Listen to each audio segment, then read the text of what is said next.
The first duty of government is to protect our rights. It's our job to maintain the proper role of government in what we were tasked to do. In the Idaho Constitution, Article 1, Section 1, we have a right to life, we have a right to defend life. This legislation is centered on meeting the needs of Idaho families.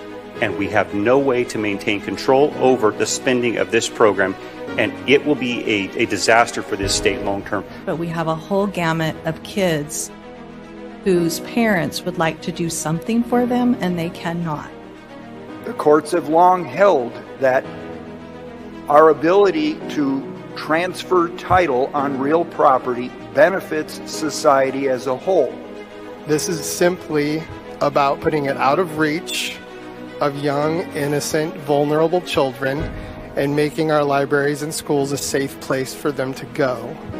And I am increasingly frustrated that we cannot stop ourselves from drinking at the public trough. He's sounding the alarm. He's saying if we don't address these issues, we potentially might have greater problems moving forward. I feel like we're back to an unappointed board that gets to decide who is essential and who is non-essential. If I was looking at a business and I was looking at these figures, there would be heads rolling because this is unsustainable. We're supposed to be bottom-up government. We're supposed to be representing my citizens' ideas and your citizens' ideas, and we're supposed to be discussing them and debating them to come to a conclusion. And for me, it's about a couple things. It's about food security, it's about national security, and it's about preserving American exceptionalism. The First Amendment and our freedom of religion, freedom of speech are our first liberties.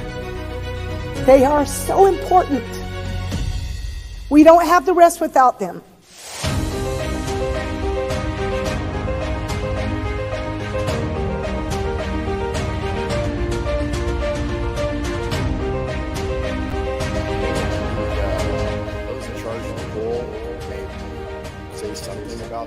About the campaigning part of it.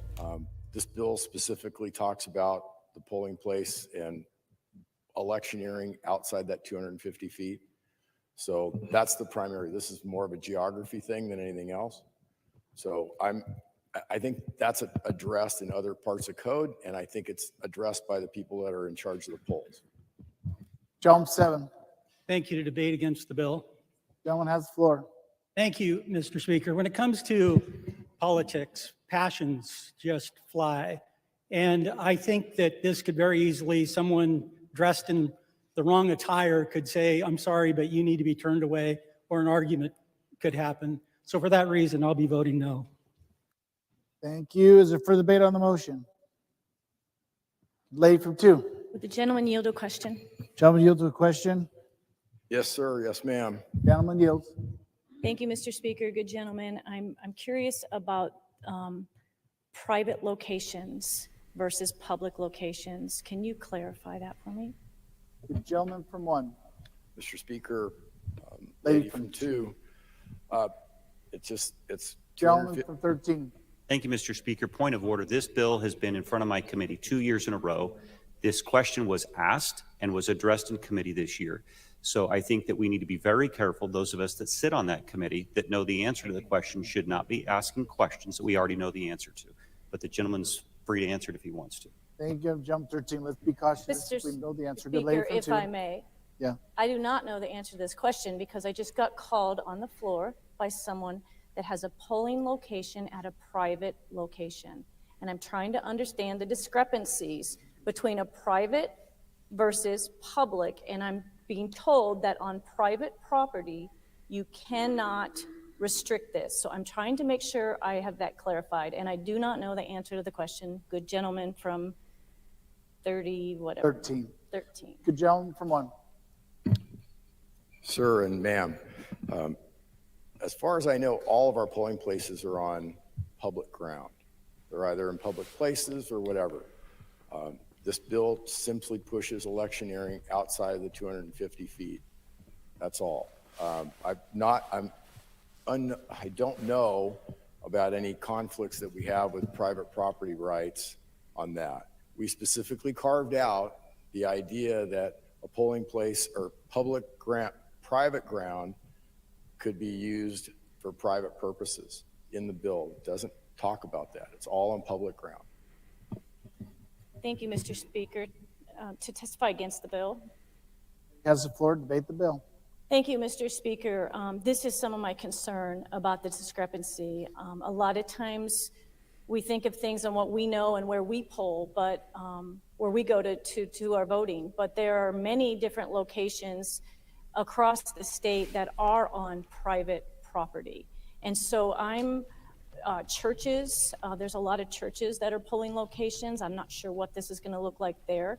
My other concern is with this legislation is we have been doing 100 feet for a long time, and that has been very effective. Citizens know their limits. Up north, it's very rural. We don't disseminate information as you do in the urban areas. And so up north, on polling day, we have tents set up past the 100-foot mark, and people have candidate information for citizens that decide if they want to stop in or not. And we have a strong sheriff, so we don't have people harassing citizens or voters, but this has become a very effective tool in rural areas to get information to people that don't really come to town very much. I know that seems odd. It's odd when I live down here, but some people don't go to town but once a month. So this is a very effective tool up north, and as you can see, people up north are very engaged, and so since it has been so successful, I'm seeing pushback. My other concern with this bill is the language in it. To me, it's very similar to fear-mongering language that we have seen at the national level, Senate Bill 1318 in Congress, and some of the Minnesota, let's just say the Democrat bills from Minnesota are targeting the same thing. So I want, when people come to the polls, I want them to be educated. I want them to know all the details that they can know. And if someone chooses to stop at a booth to get information before they go into the vote, I think they should have that right. 100-foot is to me it's something we've used forever. 250 feet in some of our rural areas is in a road. It's on a main highway, or it's on a rural road. And that's where my concern is, in these rural areas. And so for that, I'm going to be against this bill. For debate on the motion, Gentleman 25. Thank you, Mr. Speaker. And speaking in favor of the motion. Gentleman has the floor. A couple of comments I'm going to make is that, and I didn't plan to speak, but some of the questions and answers. The 100-foot rule had the same problem if someone walked in with a Biden or a Trump shirt. And I've experienced in a situation like that where someone just said, could you put your coat on and cover it up? I mean, that doesn't change with 100 feet or 250 feet. If you walk in that last 100 feet, you're still in violation. So that shouldn't be an issue. The question about private property, I think, is pretty clearly covered in the bill. They're talking about a polling place. If it happens to be someone's personal residence and it's a polling place, that becomes a polling place. And so the 250 feet starts from there. And the other question about restrictions set forth on private property, it's very clearly, it says that private property adjacent to, there's no effect in this law. So I think it's well written, and I don't have a big, strong feeling about should be 250 or 100 feet, but I do know that we're seeing an encroachment. And I do think that election day is an important day. And I agree with the gentleman from 13. I believe when he kind of commented, if you're not done with your election by election day, you know, to get out there and push the limits on this is inappropriate. So. For debate on the motion, Gentleman 26. Debate, sir, please. Gentleman has the floor for debate. I didn't really plan on testifying either, but I absolutely agree with the gentleman from 25. The beauty of this bill, it leaves everything that we've been living with 100 feet in place. It simply pushes it out to 250. And I can't imagine. Okay, welcome. You have been watching live from the House floor debate on House Bill 1244. This would push out the, and among other things, this would push out the distance that electioneering can happen at the polls on Election Day. Currently, it's 100 feet. This bill would push it out to 250 feet. And there's also some penalties involved in this bill. You've seen some heated debate, some heated fireworks earlier here. We're going to continue to watch this as folks stand up to debate this bill. We do have our eyes on the Senate as well. They are currently debating the House Bill 617, which is the repeal of the needle exchange statute, where we allow the Health and Welfare Department to hand out to do exchange of needles for drug users in order to cut down on spread of disease and such. That particular program has turned into a disaster if you've followed the news, as these one needle exchange center was raided by police for handing out drugs and drug paraphernalia, all sorts of fiascos. So they're trying to repeal that. Let's go back over to the House, though. We might have Representative Barbara Ehart might be speaking to this, so she's always got some interesting things to say. So let's listen to Representative Ehart. Trying to support is because we weren't necessarily using our elementary schools, our high schools, junior highs, like I think we should, for polling. So in Idaho Falls, we have had a struggle, and I think in many of your places, to find places to vote. So in Idaho Falls, we do use private facilities. So I was kind of curious about that question. The place where I work, big place. My boss is very gracious, and they shut the whole gym down for the day, and that's a polling place. Sometimes they've had 2 polling places in there, and there are other places beside the churches that are used.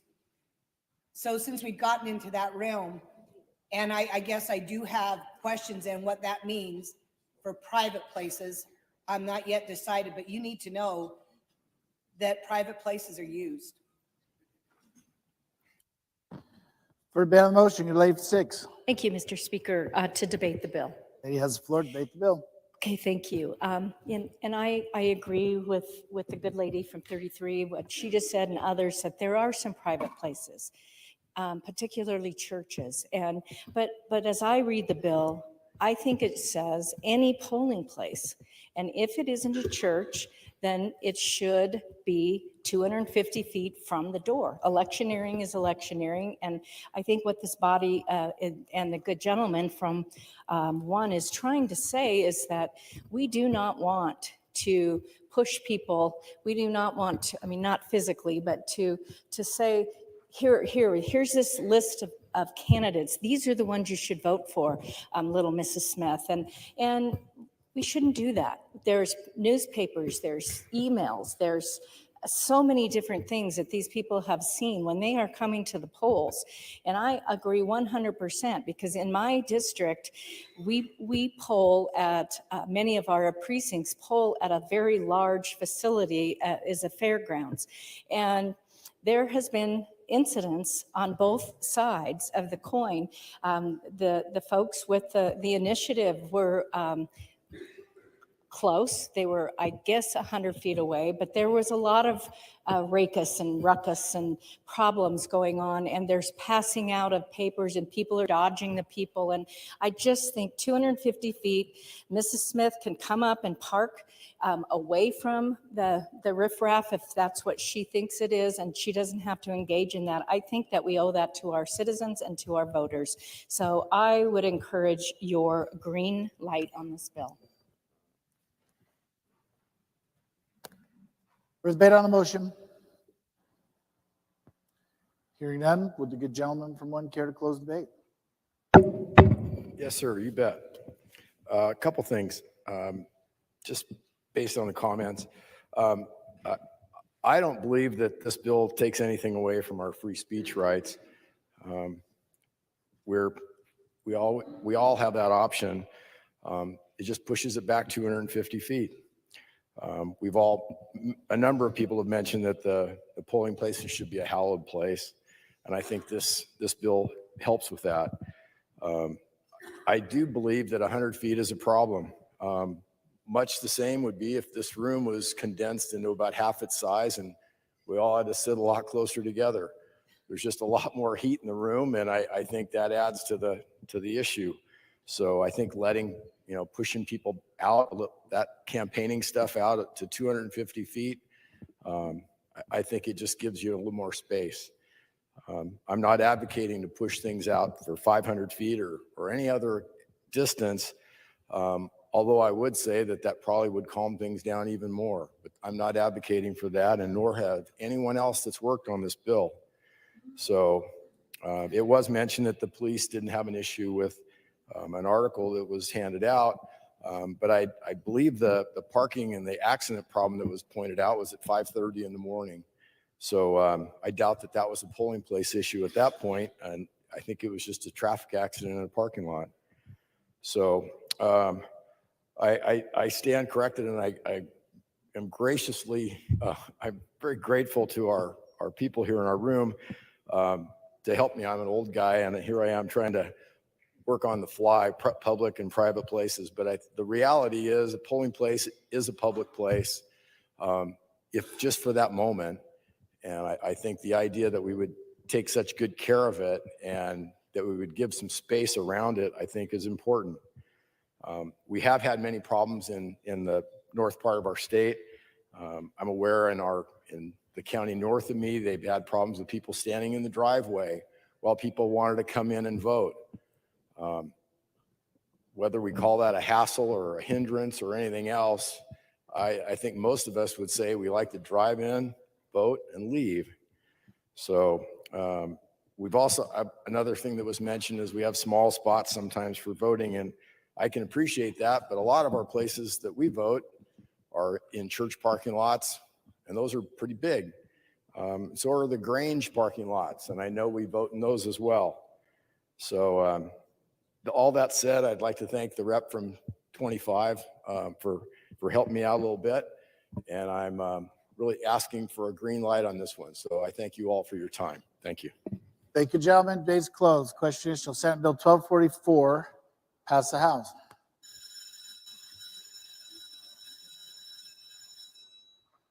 Clerk will unlock the machine. Members will cast their votes.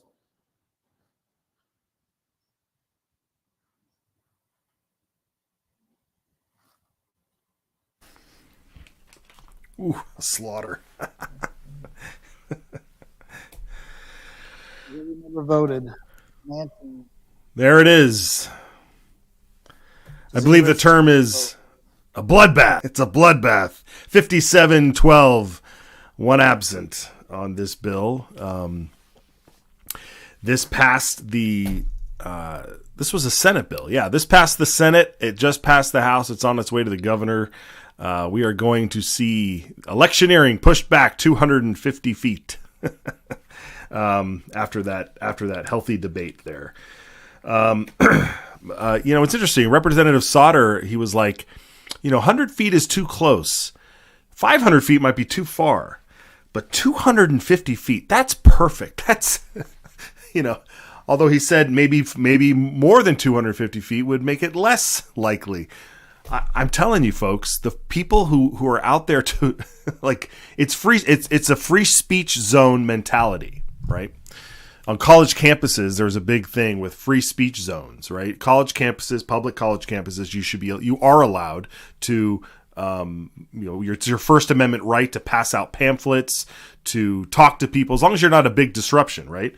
And so when colleges started creating these free speech zones, where it says you can only do free speech activity over here in this particular area, it's that kind of mentality that's seeping into this bill here, and then some of these arguments, we're gonna have to go back and watch some of these clips. Apparently, some people were arguing again that you've had months leading up to the election. You have newspapers, you've got the radio, you've got all these different advertisements, social media, all this stuff. The idea that somebody on the day of the election would be out there handing you information on who's running and who they recommend to vote. It's too much. It's too much. It's preposterous. I mean, that argument is so insulting. It's so insulting. And I take issue with that. You know, I could agree with a lot of folks on a lot of different things there, but that's an issue that just feels, you know, we're at complete disagreement there. There is absolutely nothing wrong with the day of election to be. You remember, what was it? It was Back to the Future. Mayor Goldie Wilson. You'd drive around in a pickup truck or an ice cream truck going, "Vote for Mayor Goldie Wilson" from Back to the Future. Yeah. Anyway, well, that bill passes, and we're going to see that go into effect probably for the November election, I would imagine. So we'll see. All right, over in the Senate, they are still debating this needle exchange program, but we'll keep tabs on that. We're going to take a quick break, and we will be back right after this.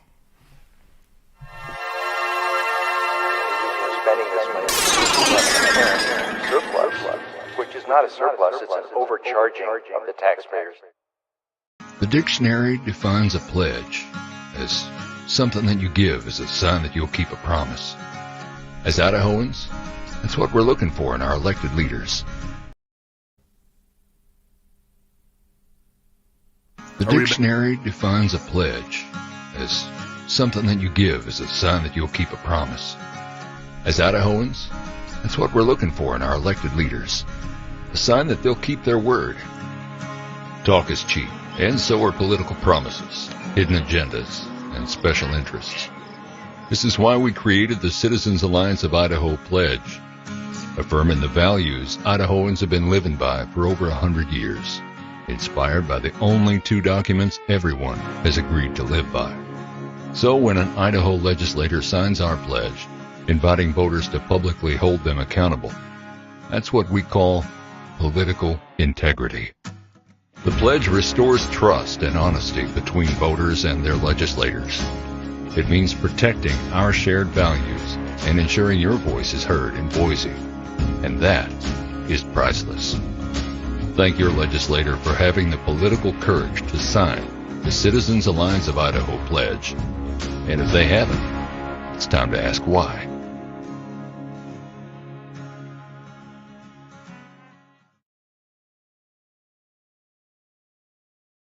Okay, welcome back.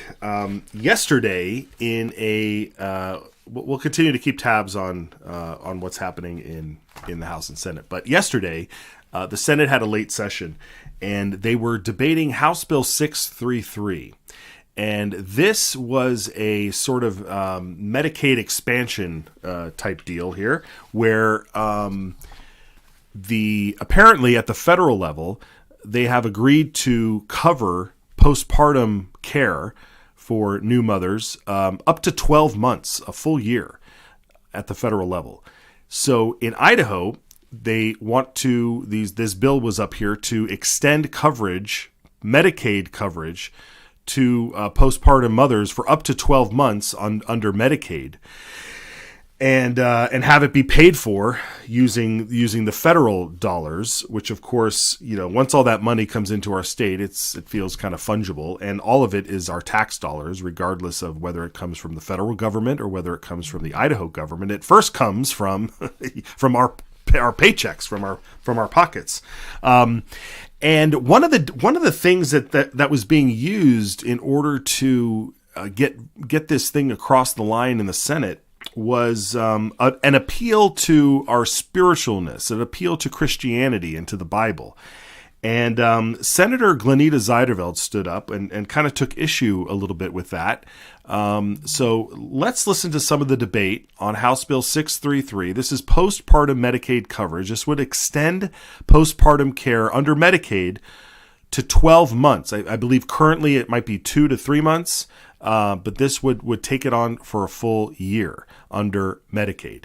So again, let's listen to Senator Glenita Zeiderveld and what she took issue with. That we are concerned about postpartum, but I was just Googling here, and it says that 1 out of 10 women are on Medicaid. So that means there's 9 women that are not on Medicaid. These women too get pregnant, and these women too have postpartum. But a lot of them are probably working 1, maybe 2 jobs, and we're not providing that same care. And I don't think that we should take from them to give to those who are on Medicaid and to expand that. And I just want to share, do I have to state the source of the paper that was on my desk? I think you need to cite the source as Okay. per the rule. Okay, so I want to read a little bit from the Idaho Chooses Life, paragraph 2. Go ahead, Senator. Okay. It says, Scripture commands that we provide for widows and orphans in distress. That is exactly what this legislation does. I want to make a correction here. Scripture does tell us to take care of the orphans and widows, but that is not the government's job. That's not the original intent. The taking care of the orphans and widows is by personal, church, private, but we do not take from somebody to give to somebody else. That is not charity. Charity is when it's freely given. And with that, I'll be voting no.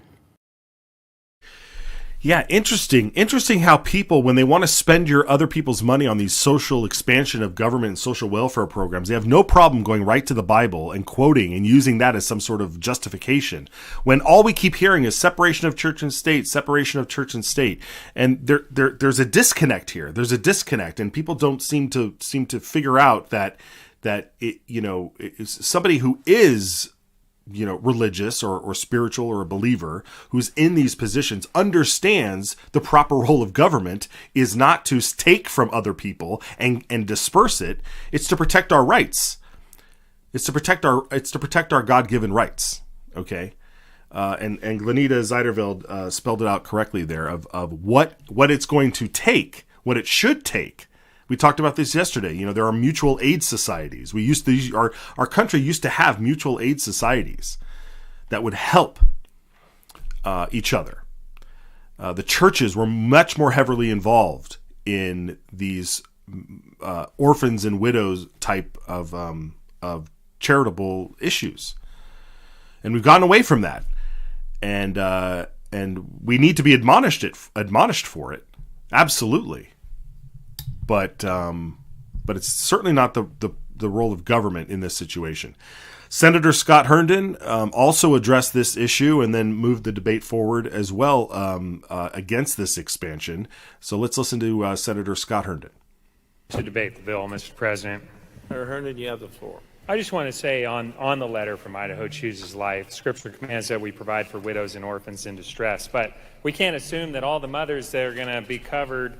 And my understanding is this changes what's currently happening on the ground, that it automatically enrolls them up to 12 months, whereas currently they may be on 60 days, and the sponsor can correct me when you get to it. But so it'll make it an automatic going to the 12 months rather than the optional. And my understanding is that most of them probably opt in and go to the 12 months. 2 points. They're not necessarily orphans. Number one, they have a mother. Number two, I assume there's some fathers involved here. Number three, this fiscal note says we're not going to pick up any additional costs, but if there is a percentage of those people that would not have enrolled in the opt-in and go to the automatic, there's going to be an additional state cost because we're sharing costs with the federal government.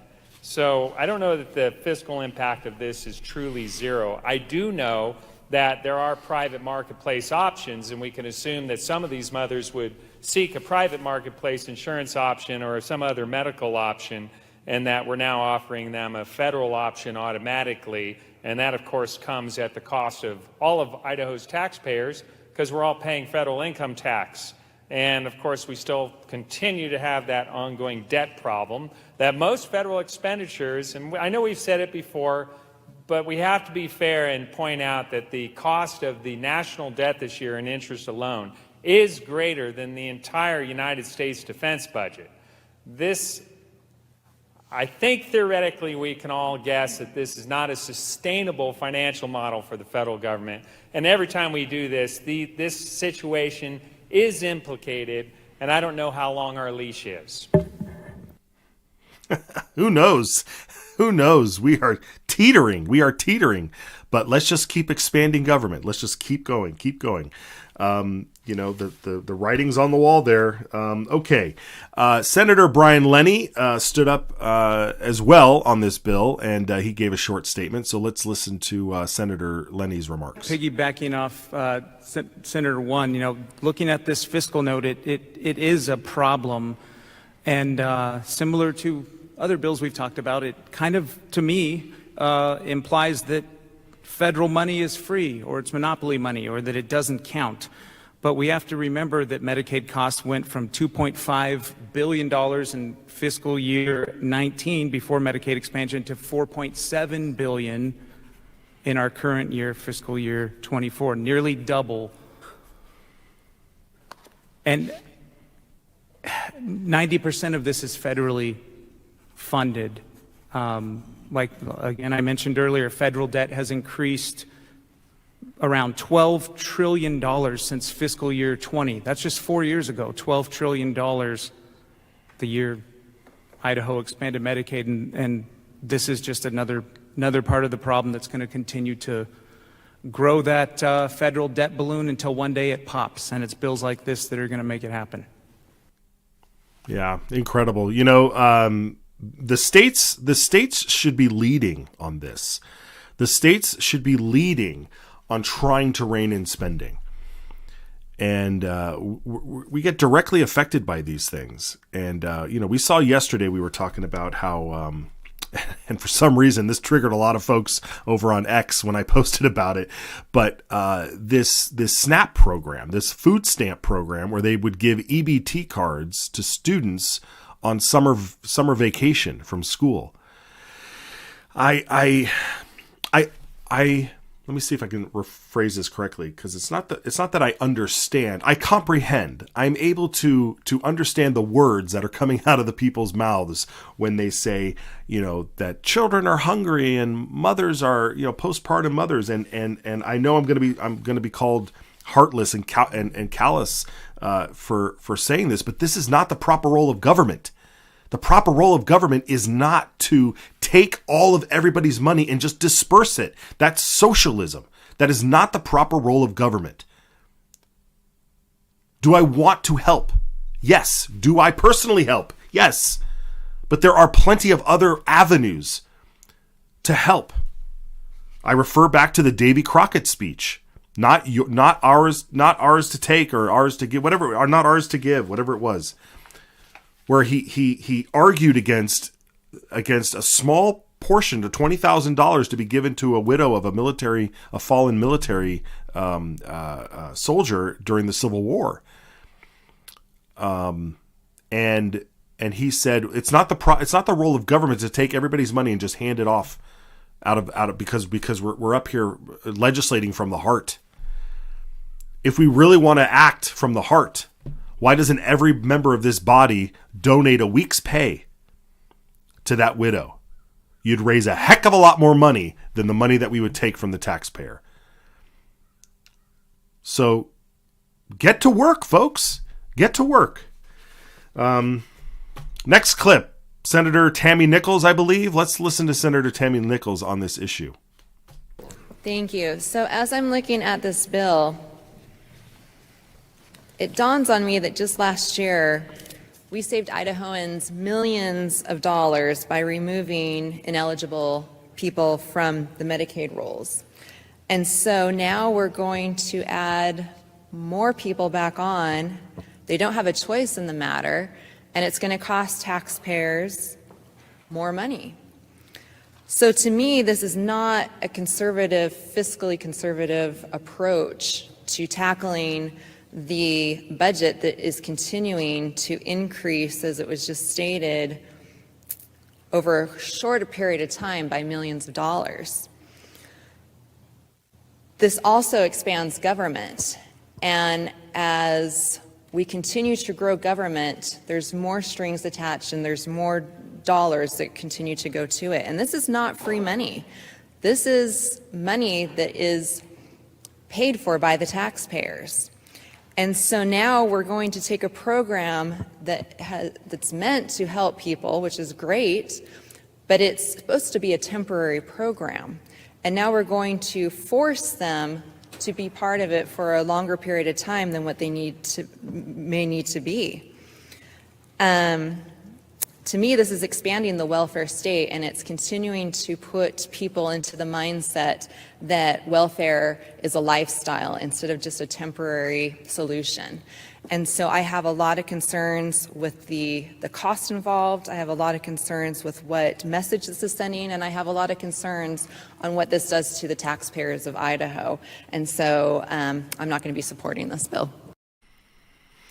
Yeah, well, there we go. Welfare. Welfare is a way of life. All of this, I mean, coming out of COVID, where they were just sending out money and money and money and money, and a lot of it was our own money. I mean, that's our money, you know. But there was a lot of people who ended up applying to keep getting money and to stop working and to stay home and to just why go back. You know, I have a personal story. I knew a friend of mine was out of work, and they were in the production business. And I had got hired on to a new show, and I said, hey, you should apply, and we could work together on this show. And this person wrote me back and said, how much does it pay? And I said, I think it's starting at this, but you know, with all these things you can negotiate. And they said, I don't know. I make a lot more. I make about that much on unemployment. So I think I'm just gonna stay home. I don't blame him. Who's the sucker in that one, huh? Me, who's getting up and going to work when I could have just been staying home collecting the money. Who's the sucker? Okay. With that, let's close this debate. This bill ended up passing the Senate. I'm not trying to tease you along here. It passed because of the mentality of folks like this. Let's listen to Senator Ben Adams' quick reasoning on why he voted for this bill. Mr. President, not everybody in this room was here when we passed the heartbeat bill, and not everybody in this room was elected when Roe v. Wade was overturned. And the state of Idaho became a beacon for the pro-life movement in this country. And this legislation fulfills the state's obligation to continue that as a pro-life bastion, and I proudly support this legislation. I thank the senator from District 9. Senator votes aye. Senator Adams votes aye. The state's obligation, Ben, I'm sorry, it's not the state's obligation. It was the state's obligation to protect life, to protect your right to life. It's not the state's obligation to then pay for your life, pay for every aspect of your life. That is not the state's obligation. It's our obligation. It's our responsibility. These people have lost sight. They have lost sight of what it means, of what this country was founded upon. It is not the role of government. And when Roe v. Wade was overturned, you can go back and check the record. I made it abundantly clear over and over again that pro-life groups, folks who've been out there, big pro-life advocates, and all these different groups, churches and everything, who were trying to win this battle, this pro-life battle, that they had better step up and help these mothers, help these poor mothers who otherwise would choose abortion. It's up to us to step in the gap and help these women who are going to need help. I'm not denying that they don't need help. They are going to need help. It's about who helps them. And when you have people stand up like that and say it's the government's job to help everybody, I'm sorry, sir, you are incorrect. You have lost sight. You have either duped everybody or you have lost sight. I commend you for your defend the guard push, Senator Adams, but come on, man. That is not the proper role of government. And you know that. And a lot of these people know that. So they're either being disingenuous or either the marble dust has clouded their judgment. They're being, I don't know what's going on. You guys can make your own judgments on this. I'll have people come on and accuse them of all sorts of different things, but that's ridiculous. All right, so 633, just like all these other bills, passes the Senate. It'll make its way to the governor, where the governor thinks also too that it's his responsibility to take care of everybody. So with that, we'll take a quick break. We'll come back with some good news. How about that? Some good news. You've seen some good news. You've seen the scrolling. It's our job to maintain the proper role of government and what we were tasked to do. There's a saying in Idaho, Esto perpetua. It is forever. But the truth is, nothing lasts forever. Not without a fight. The Gem State is ours to fight for. It is ours to win. For life and liberty. For honesty and integrity. We ride together.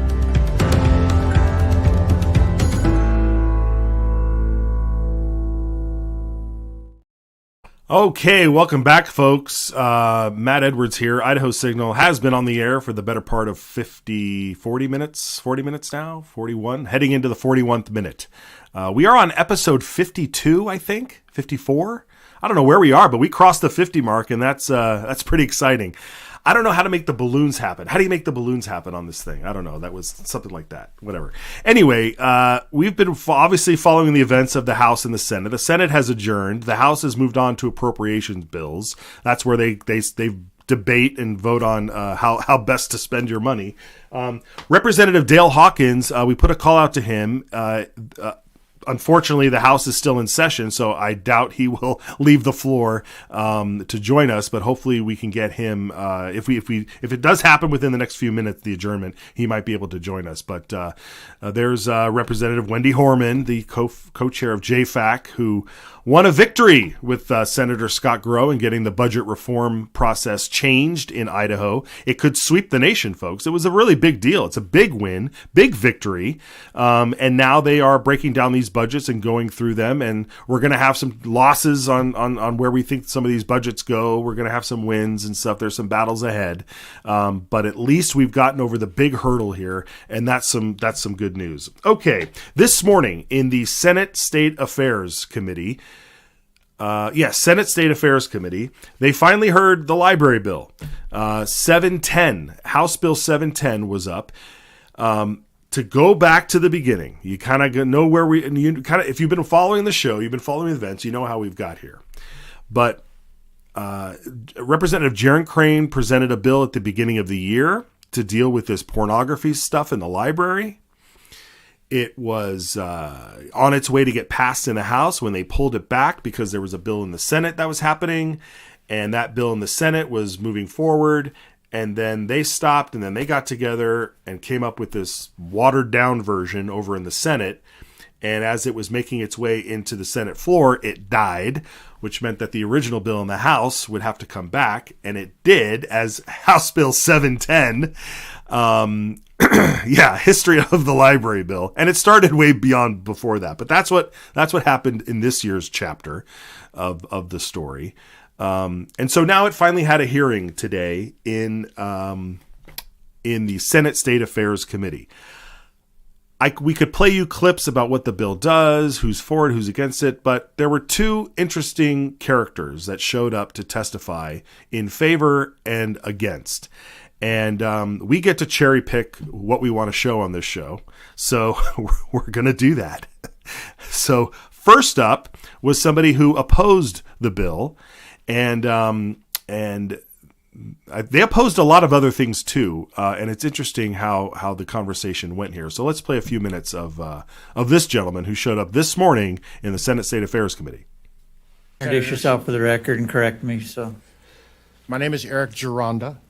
Longtime Idaho resident, born-again Christian, 35 years. I'm here to testify against this bill. So let me tell you what will happen if this bill passes. On the day that it's enacted, when it goes into effect, hundreds, if not thousands, of MAGA folks are going to descend on Idaho's libraries take a book. We need to kind of keep the conversation to the bill and not emotionally charged, so just be careful. Okay, well, I was there a year and a half ago when they came to the Meridian Library, and this is what they did. They screamed groomers at people and stuff like that. That's what's going to happen. Now, really what I want to talk about is a week ago, out here in the hallway, I had a conversation with a pretty big Republican legislator, and he told me that there are three parties in Idaho now. There's a Democratic Party, the Republican Party, and the MAGA Party. Now, this bill is just another one of the bills that the MAGA Party has put forth that really, and he said that they were crazy bills. I like to think of them as just bad bills.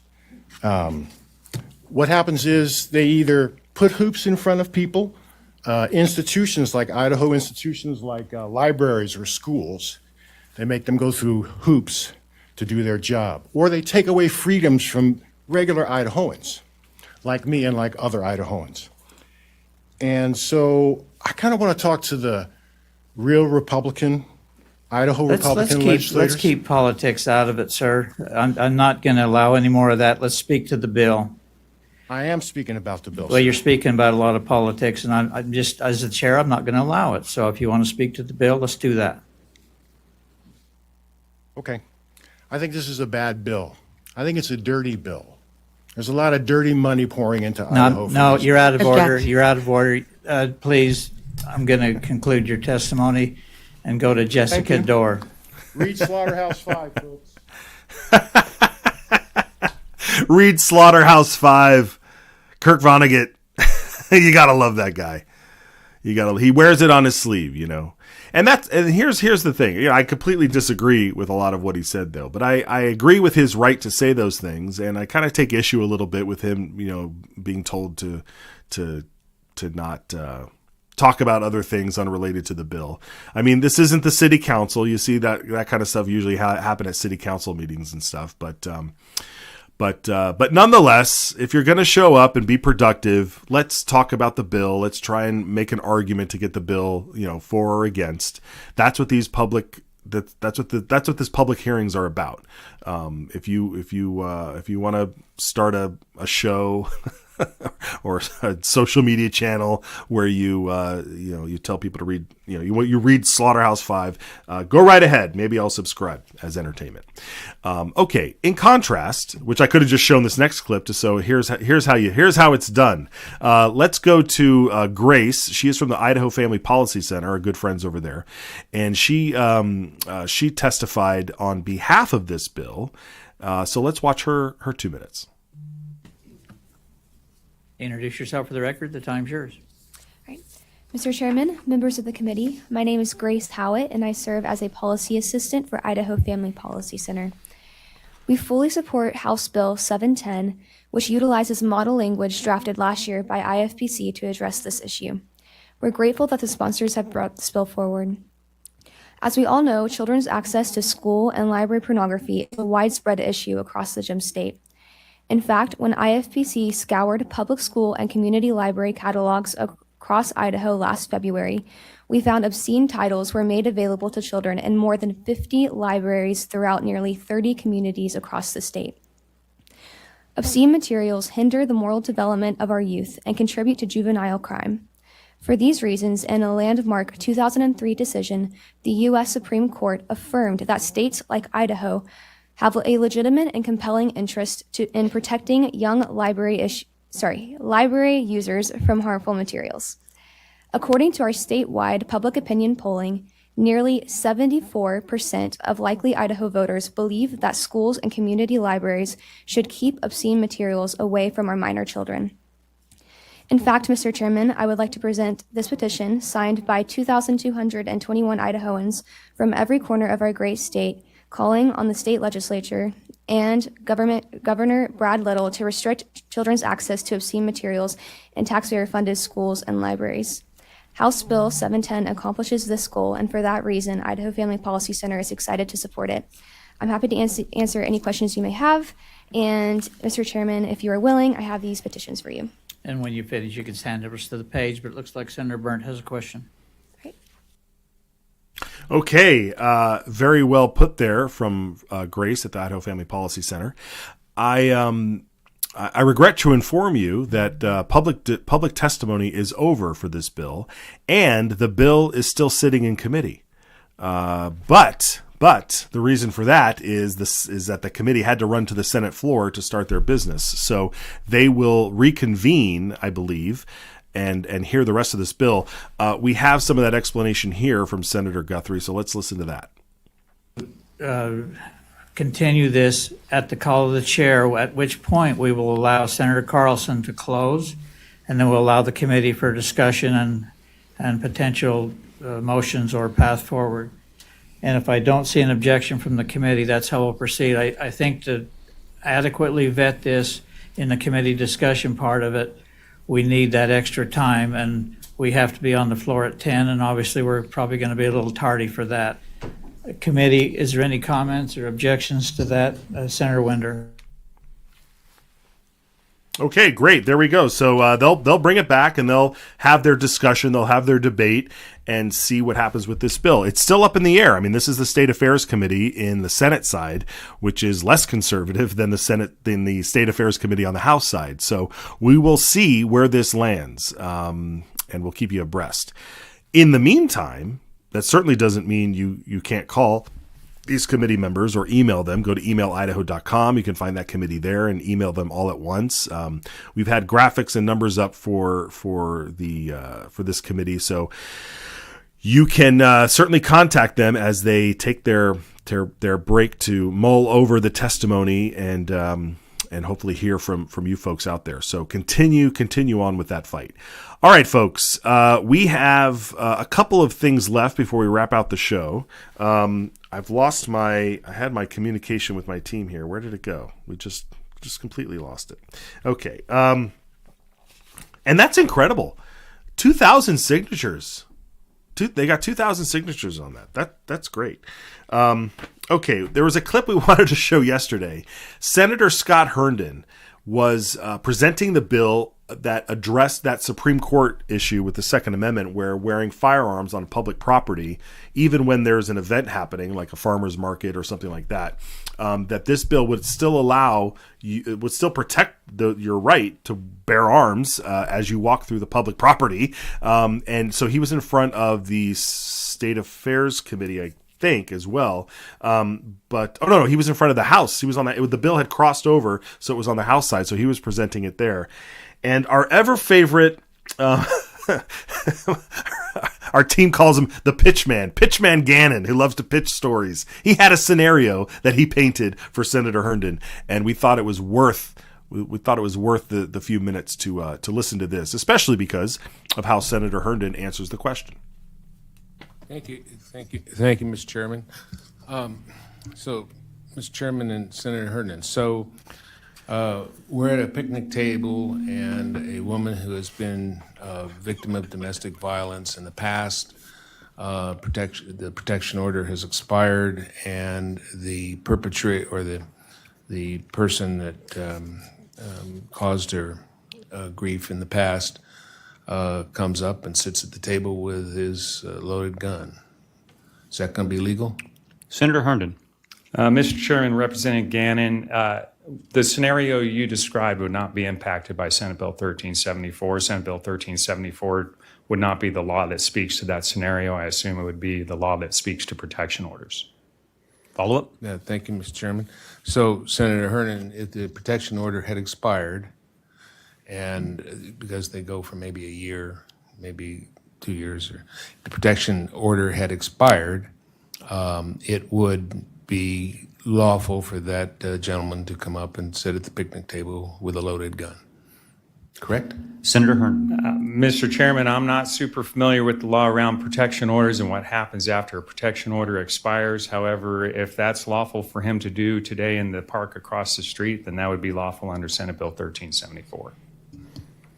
Representative Alfieri.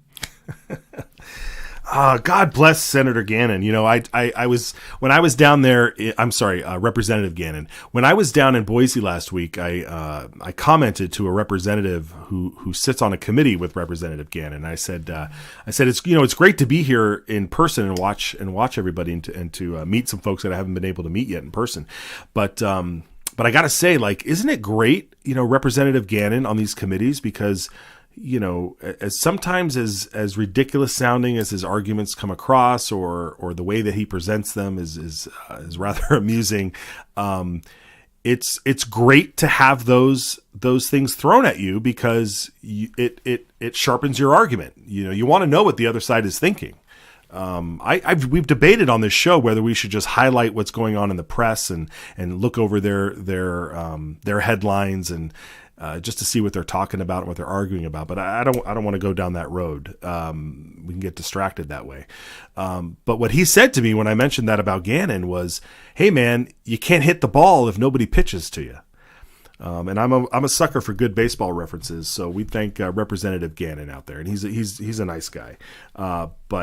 But maybe someday we could do a compilation of all the stories, all the scenarios that he comes up with. I mean, the guy is he's legislating on anecdotes. It sounds like there's one anecdote, and that's the one I'm gonna. But that's what happens. It goes both ways, right? All the time. Okay, we have just a few minutes left. I think we had one leftover. Are we in leftover territory? I apologize. This is not just feels like we're eating leftovers, but these were some good clips that we had coming up.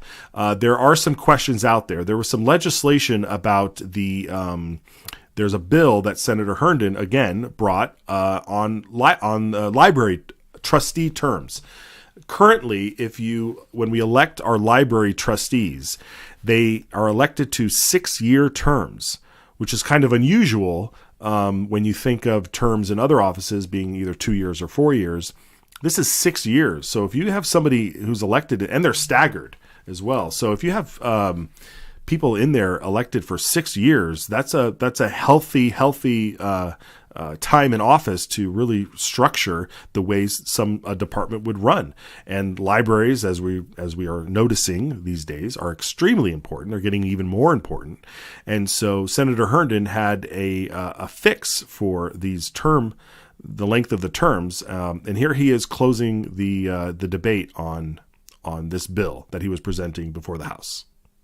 Mr. Chairman, committee, so on the continuity part, I think that's handled by the fact that we have staggered terms. So if we implement Senate Bill 1235 up in one of my library districts, we have 2 trustees that would be up in 2029, 2 trustees in 2031, and 1 trustee in 2033. And I think that's how we get the institutional knowledge retained, is those staggered terms. I don't think this is something we should fear. These are taxpayer-funded libraries. We've seen the drag queen story hours as issues around the country. We've seen the COVID lockdowns and the materials and the computers available in libraries.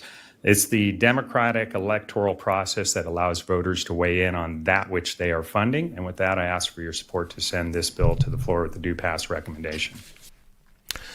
All right, and that bill did pass out of committee, so we'll keep track of that. As you've noticed throughout the show, we've had the scroll going down about which bills are being awaited to be signed by the governor, and also which bills have passed the House, and how many days ago they've passed, that are just sitting around waiting to be heard again, and waiting.